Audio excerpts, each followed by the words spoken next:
Welcome to विद्यालय IAS. आज हम यूपीएससी सीएससी प्री 2023 के भूगोल के साथ साथ एनवायरनमेंट के भी प्रश्नों की चर्चा करेंगे। ये पार्ट 2 है। पार्ट 1 के लिए आप चैनल में जाकर पार्ट 1 देख सकते हैं। अगर आप चैनल में नए हैं तो प्लीज़ चैनल को लाइक करें, प्लीज़ चैनल को सब्सक्राइब करें, वीडियो को लाइक करें, शेयर करें। और फर्स्ट है, निम्नलिखित कथनों पर विचार कीजिए। फर्स्ट है, भारत में जैव विविधता प्रबंधन समितियां नागोया प्रोटोकॉल के उद्देश्यों को हासिल करने के लिए प्रमुख कुंजी है। नागोया प्रोटोकॉल क्या है? ये जैव विविधता से संबंधित प्रोटोकॉल है। ठीक है, जब हम बाद में एनवायरनमेंट पढ़ेंगे तो हम नागोया भी देखेंगे। तो और सेकंड है, जैव विविधता प्रबंधन समितियों के अपने क्षेत्राधिकार के अंतर्गत जैविक संसाधनों तक पहुंच के लिए संग्रह शुल्क लगाने की शक्ति सहित पहुंच और लाभ सहभागिता निर्धारित करने के लिए महत्वपूर्ण प्रकार्य है। तो देखिए यहाँ पे दोनों आंसर हमारा सही है। ठीक है, दोनों कथन सही है। क्या पूछा है सेकंड में? जैव विविधता प्रबंधन समितियों के अपने क्षेत्राधिकार के अंतर्गत जैव संसाधनों तक पहुंच के लिए संग्रह शुल्क लगाने की शक्ति सहित पहुंच तथा लाभ सहभागिता निर्धारित करने के लिए महत्वपूर्ण प्रकार्य है। ठीक है, यहाँ आंसर आ जाएगा हमारा सी। अब एक्सप्लेनेशन देखते हैं।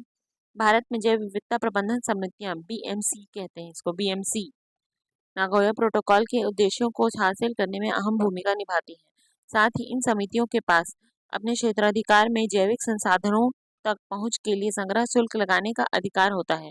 इसीलिए दोनों ही सही है। ठीक है, नागोया प्रोटोकॉल के बारे में देखते हैं। यह एक अंतर्राष्ट्रीय समझौता है। इसका मकसद आनुवांशिक संसाधनों के इस्तेमाल से होने वाले फायदों का न्याय संगत और सही बंटवारा सुनिश्चित करना है।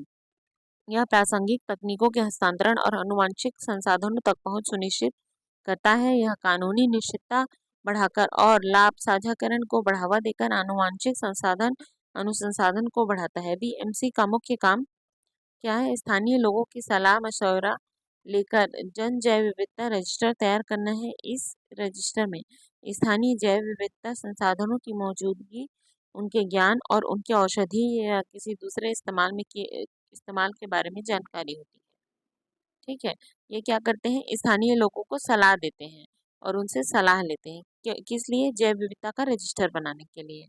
फिर अगला क्वेश्चन है, ये क्वेश्चन नंबर 2 होगा। निम्नलिखित में से कौन सा एक देश दशकों से गृह कला और खाद्य संकट से त्रस्त रहा तथा हाल के पिछले दिनों में अति गंभीर दुर्भिक्ष के लिए समाचारों में था? देखिए, न्यूज में ना सोमालिया बहुत चर्चे में था। ठीक है, सोमालिया क्यों चर्चे में था?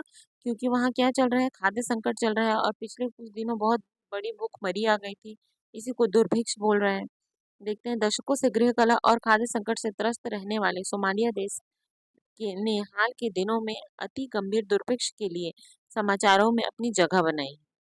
ठीक है, अब थर्ड क्वेश्चन है, पारा प्रदूषण के बारे में निम्नलिखित कथनों पर विचार कीजिए। पारा क्या होता है? मर्क्यूरी होता है। ठीक है, मर्क्यूरी, इसी से मिनीमाटा रोग हुआ था। तो फिर अब देखते हैं इसके बारे में क्या दिया। स्वर्ण खनन गतिविधि विश्व में पारा प्रदूषण का स्रोत है।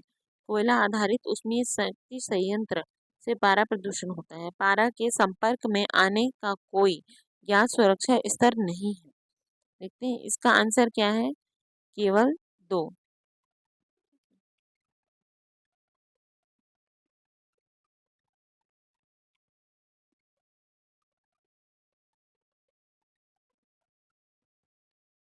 आंसर है हमारा बी। एक्सप्लेनेशन देखते हैं। पारा प्रदूषण क्या होता है? खनन गतिविधि विश्व में पारा प्रदूषण का एक स्रोत है। स्वर्ण खनन की प्रक्रिया में विशेष रूप से कारीगर और लघु पैमाने पर खनन में पारा अक्सर अन्य खनिजों से स्वर्ण को पृथक करने के लिए प्रयोग किया जाता है। देखिए, पारा क्या होता है? पारा जो होता है वो ना सोने को प्यूरिफाई करने के लिए यूज किया जाता है, दूसरे खनिजों में से सोने को अलग करने के लिए, क्योंकि ये क्या करता है, तुरंत उसको क्रिया करके अलग कर देता है। इसे पर्यावरण में पारे का निष्कासन होता है, जिससे पारा प्रदूषण होता है। ठीक है, कोयला आधारित उष्मीय शक्ति संयंत्र से पारा प्रदूषण होता है। कोयले में पारे का अंश होता है और उष्मीय शक्ति संयंत्र में कोयले को जलाया जाता है। कोयले को जलाया जाता है, जला के पानी गर्म किया जाता है। उसी पानी के गर्म से भाप उत्पन्न होता है। उसी भाप से क्या होता है?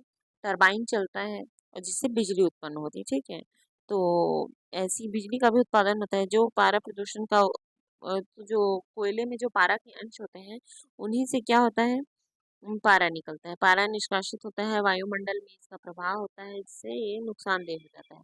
तीव्र अजीर्ण पारा जोखिम विकास की किसी भी अवधि के दौरान प्रतिकूल प्रभाव पैदा कर सकता है, जबकि पारा अत्यधिक जहरीला है और इसका जोखिम कम से कम किया जाना चाहिए। विश्व स्वास्थ्य संगठन WHO और संयुक्त राज्य पर्यावरण संरक्षण एजेंसी EPA जैसी मियार एजेंसियों ने पारा जोखिम के लिए संदर्भ स्थापित किए हैं। ठीक है, अगला क्वेश्चन है, भारत में कोयला आधारित तापीय शक्ति संयंत्रों के संदर्भ में निम्नलिखित कथनों पर विचार कीजिए। उनमें से किसी में भी समुद्र का जल उपयोग नहीं होता है। क्या बता रहे हैं? कोयला आधारित तापीय संयंत्र में, ठीक है, कोई भी जल संकट वाले जिले में स्थापित नहीं है। उनमें से कोई भी निजी स्वामित्व में नहीं है। क्या पूछे? समुद्र जल के उपयोग होता है, समुद्र जल नहीं होता है पूछा तो देखिए यहाँ पे फर्स्ट जो है वो गलत हो जाएगा, क्योंकि गुजरात में कई ऐसे पावर प्लांट हैं जहाँ पे ना समुद्र का जल यूज होता है। समुद्र का जल शीतलक के रूप में यूज होता है, ठीक है। जरूरी नहीं है कि हमेशा मंदक के रूप में ही पानी यूज हो। मंदक के रूप में तो D2O यूज होता है। गंगा का जल कोई भी जल संकट वाले जिले में स्थापित नहीं है, तो यहाँ पे संकट वाले जिले में भी स्थापित है। उनमें से कोई भी निजी स्वामित्व में नहीं है। बहुत सारे ऐसे पावर प्लांट हैं जो निजी स्वामित्व में हैं, ठीक है। अब देखते हैं इसका एक्सप्लेनेशन। भारत में कोयला आधारित तापीय शक्ति संयंत्रों के संदर्भ में ये कथन सही नहीं है। कौन से कथन सही नहीं है? क्योंकि गुजरात में कई ऐसे जगह हैं जहाँ पे समुद्र जल का उपयोग होता है। किस रूप में होता है? शीतलक के रूप में होता है, ठीक है। गुजरात में स्थित मुद्रा ताप विद्युत संयंत्र कोयला आधारित ताप विद्युत संयंत्रों में से एक है, जो शीतलन के लिए समुद्री जल का इस्तेमाल करते हैं। उनमें से कोई भी जल संकट वाले जिले में स्थापित नहीं है। भारत में कई कोयला आधारित तापीय विद्युत संयंत्र जल संकट वाले जिले में स्थापित है, ठीक है। अब थर्ड थर्ड देखते हैं, थर्ड क्यों गलत है। कोयला आधारित तापीय विद्युत संयंत्रों से जुड़ी कुछ बातें, ठीक है। बिजली से कोयले से बिजली बनाने के लिए कोयले का चूरा बनाया जाता है, फिर इसे बॉयलर युक्त फर्नेस में जलाया जाता है। फर्नेस की गर्मी से बॉयलर का पानी भाप में बदल जाता है और इस भाप का इस्तेमाल टरबाइन चलाने के लिए किया जाता है। एक कोयले से चलने वाली विद्युत तापीय विद्युत संयंत्र ग्रीन हाउस गैसों और राख का बड़ा कारण बनाते हैं। अब अगला क्वेश्चन देखते हैं। बोलबैचिया पद्धति कभी कभी निम्नलिखित में से किस एक के संदर्भ में उल्लेख है? बोलबैचिया क्या है? ये ना मच्छरों से संबंधित है। मच्छरों से होने वाले विषाणु रोगों के प्रसार को नियंत्रित करना, ये क्या है? बोलबैचिया इसी से रिलेटेड है। अब देखते हैं इसकी व्याख्या। बोलबैचिया पद्धति का इस्तेमाल मच्छरों से होने वाले विषाणु रोगों के प्रसार को नियंत्रित करने के लिए किया जाता है। बोलबैचिया एक प्राकृतिक बैक्टीरिया है जो कुछ मच्छरों समेत 60% तक कीट प्रजातियों में पाया जाता है। बोलबैचिया पद्धति के बारे में ज्यादा जानकारी। बोलबैचिया पद्धति बोलबैचिया के नर से संक्रमित और नादा इजिप्टी मच्छरों, एडिज एजिप्टाइन कहते हैं इसको, एडिजी एडिप इजिप्टी मच्छरों को जंगली मच्छरों के बीच छोड़ा जाता है, ठीक है। ये मच्छर जंगली मच्छरों के साथ प्रजनन करते हैं और समय समय के साथ इन मच्छरों की कई पीढ़ियां बोलबैचिया से संक्रमित होती जाती हैं। अगला क्वेश्चन देखते हैं। उष्णकटिबंधीय वर्षावनों की मृदा पोषक तत्वों से भरपूर होती है। उष्णकटिबंधीय वर्षावनों के ताप उच्च और आर्द्रता के कारण मृदा में विद्यमान मृत जैविक पदार्थ का बहुत कम अपघटन होता है। तो देखिए यहाँ पे क्या है, फर्स्ट गलत है हमारा, क्योंकि उष्णकटिबंधीय वर्षावनों में क्या होता है, मृदा में पोषक तत्व बिल्कुल भी नहीं होता है, ठीक है। बिल्कुल बिल्कुल भी नहीं बोलना चाहिए, लेकिन नहीं होता है। ये जरूरी नहीं है कि वहाँ मृदा में पोषक तत्व हो, ठीक है। और उष्णकटिबंधीय वर्षावनों में उच्च ताप और आर्द्रता के कारण मृदा में विद्यमान मृत जैव पदार्थ का बहुत अपघटन होता है, नहीं होता है उसका अपघटन। अगर उसका अपघटन होता तो फिर क्या होते, पोषक तत्व जीवित रहते हैं। तो ये दोनों यहाँ पे गलत हो जाएगा हमारा, ठीक है। अब देखते हैं उष्णकटिबंधीय वर्षावन 23 डिग्री 5 मिनट नॉर्थ से 23 डिग्री 5 मिनट साउथ रेखाओं के अक्षांशों के बीच स्थित है।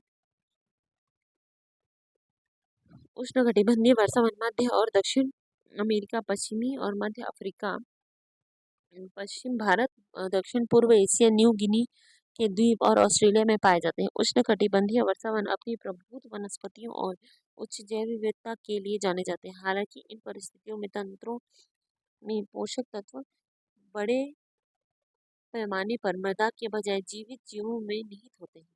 ठीक है।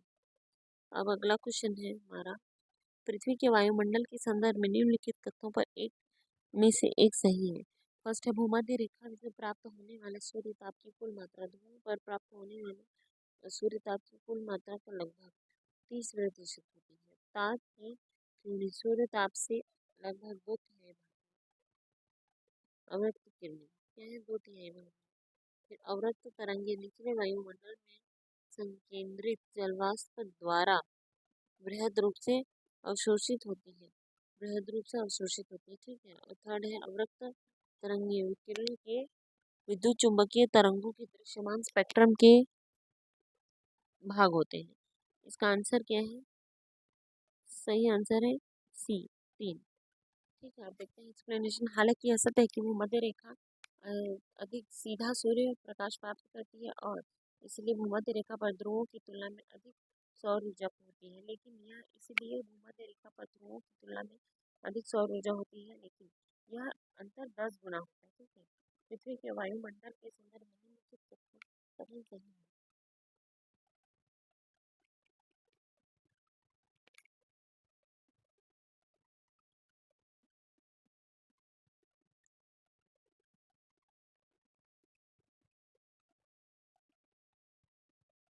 कहाँ थे, कहाँ थे? पृथ्वी के वायुमंडल के संदर्भ में फिर यह कथन सही है कि निचले वायुमंडल में संकेंद्रित जलवाष्प द्वारा अवरक्त तरंगे बड़े पैमाने पर अवशोषित होती है। जलवाष्प अवरक्त किरणों का एक शक्तिशाली अवशोषक होते हैं। पृथ्वी की सतह से निकलने वाले अवरक्त विकिरण की एक महत्वपूर्ण मात्रा को जल वाष्प अवशोषित कर लेता है। वाष्प अवशोषित कर लेता है। जल वाष्प एक ग्रीन हाउस गैस है। ठीक है। मीना का जलवा करते हैं इसको। मीथेन, नाइट्रस ऑक्साइड, फिर कार्बन डाइऑक्साइड और जलवाष्प, ये सब क्या है? ये सब है हमारे ग्रीन हाउस गैसेस। ठीक। और जहाँ तक रही वायुमंडल में नाइट्रोजन की मात्रा, तो वायुमंडल में सबसे ज़्यादा 78% नाइट्रोजन रहता है, फिर 21% ऑक्सीजन रहता है और देन 0% रहता है। और कार्बन डाइऑक्साइड क्या रहता है? 0.03%। मतलब यहाँ सबसे ज़्यादा मात्रा में नाइट्रोजन पाया जाता है। फिर अब अगला क्वेश्चन है, भूकंप निम्नलिखितों पर विचार कीजिए। भूकंप लिखी सिस्मोग्राफ में एस तरंगों से पूर्व पी तरंगे अभिलिखित की जाती है। बिल्कुल एस पी और एल करके पढ़ते हैं इसको। ठीक है। एस पी की लंबाई होती है वो एस से लंबी होती है और एल सबसे लंबा होता है। तो जब भूकंप आता है ना, तो एस और पी की ही तीव्रता देखी जाती है, जिसमें क्योंकि एल की तो वेवलेंथ बहुत ज़्यादा है। ठीक है। तो इसमें पी तरंगे जो होती हैं वो एस से पहले पहुंचती हैं। पी तरंगों में अलग अलग कण तरंग प्रसार की दिशा में आगे पीछे कंपन करते हैं, जबकि एस तरंगों में कण तरंग प्रसार की दिशा में समकोणीय ऊपर नीचे कंपन करते हैं। देखिए आंसर इसका सी है। और क्यों सी है? क्योंकि आगे पीछे कंपन करते हैं, दैट मीन्स कि जो पी है वो क्या है हमारा? अनु प्राथमिक तरंगे होती है, अनुदैर्घ्य तरंगे हैं। ठीक है। और जो एस है वो अनुप्रस्थ तरंगे होती है। भूकंपीय तरंगों के बारे में कुछ और बातें। भूकंपीय तरंगों के भीतर चट्टानों के विषय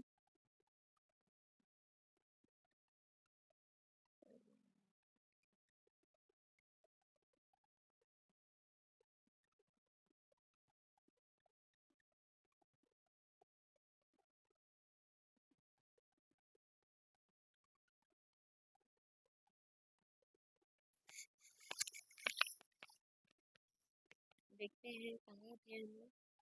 हाँ, आठवें क्वेश्चन में थे। ठीक है। अभी आंसर है सी। सी क्या बोल रहा है कि जो भूकंप लिखी है एस तरंगों से पूर्व पी तरंगे अभिलेखित होती है। ये तो अभी मैंने आपको समझाया। लेकिन क्या होता है, पी तरंगों में अलग अलग कण का तरंग प्रसार की दिशा आगे पीछे कंपन करते हैं, जबकि एस तरंगों में कण अलग अलग प्रसार की दिशा में समकोणीय ऊपर नीचे कंपन नहीं करते हैं। ये एक्सप्लेनेशन दिया है यहाँ पे।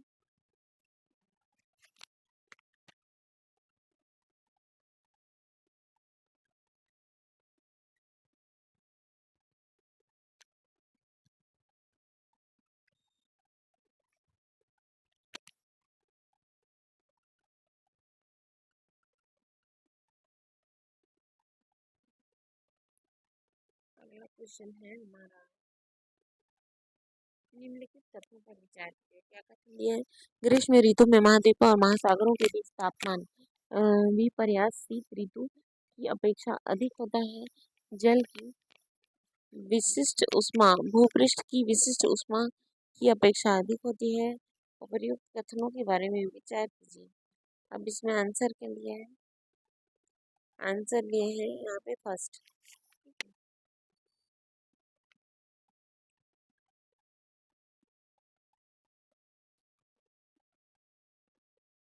फर्स्ट हो जाएगा हमारा आंसर कि दोनों सही है।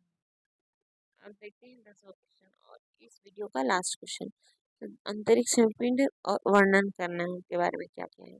सेफिड निहारिकाएं, पल्सर, न्यूट्रॉन तारे और अंतरिक्ष में धूल और गैस के विशाल बादल। ठीक है, सेफिड होता है। निहारिका तारे जो आवर्ती रूप से चलते चलते बुझते हैं। पल्सर न्यूट्रॉन तारे जो अब तक बनते हैं और विशाल तारों का ईंधन खत्म हो जाता है और क्या होता है, उनका निपात हो जाता है। अब देखते हैं आंसर।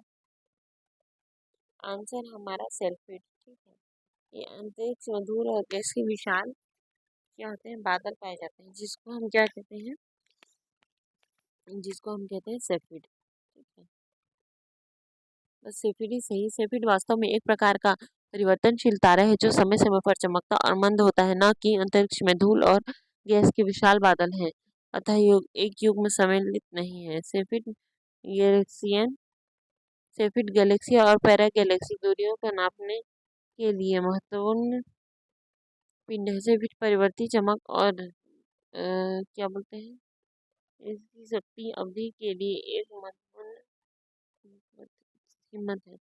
ठीक है, और ये आज हमारा 10 क्वेश्चन का ये था। निहारिका को देखते हैं। निहारिका क्या है? निहारिकाएं अंतरिक्ष में गैस और धूल के विशाल बादल है, ना कि तारे समय समय पर चमकते हैं और मंद होते रहते हैं। ठीक है, वैसे ही है पल्सर। पल्सर क्या है? ये न्यूट्रॉन तारा है। न्यूट्रॉन तारे जब बनते हैं ना, तब विशाल तारों का ईंधन खत्म हो जाता है और ये नष्ट होने वाले रहते हैं। तो जो वो ब्लैक होल बनाते हैं अपने लिए, उसमें कौन सा तारा है? तो आज आप बता रहे हैं कि ब्लैक तारा है। ठीक है, न्यूट्रॉन तारे जब बनते हैं, विशाल तारों का ईंधन खत्म हो जाता है, ईंधन खत्म हो जाते हैं, तो वो क्या होता है, ये अत्यधिक चुंबकीय होते हैं, घूर्णन करने वाले न्यूट्रॉन तारे होते हैं, जिसे ब्लैक होल नहीं कहते हैं, वही है ये चीज। तो इस प्रकार आज हमारे 10 क्वेश्चन का सेशन था वो मतलब पूरा हुआ। अब अगले में 2022 के क्वेश्चन लाएंगे। तो अगर आप विद्यालय इसमें नए हैं तो इसे सब्सक्राइब करना ना भूलें, वीडियो को शेयर करें और लाइक करें। Please subscribe my channel. Thank you.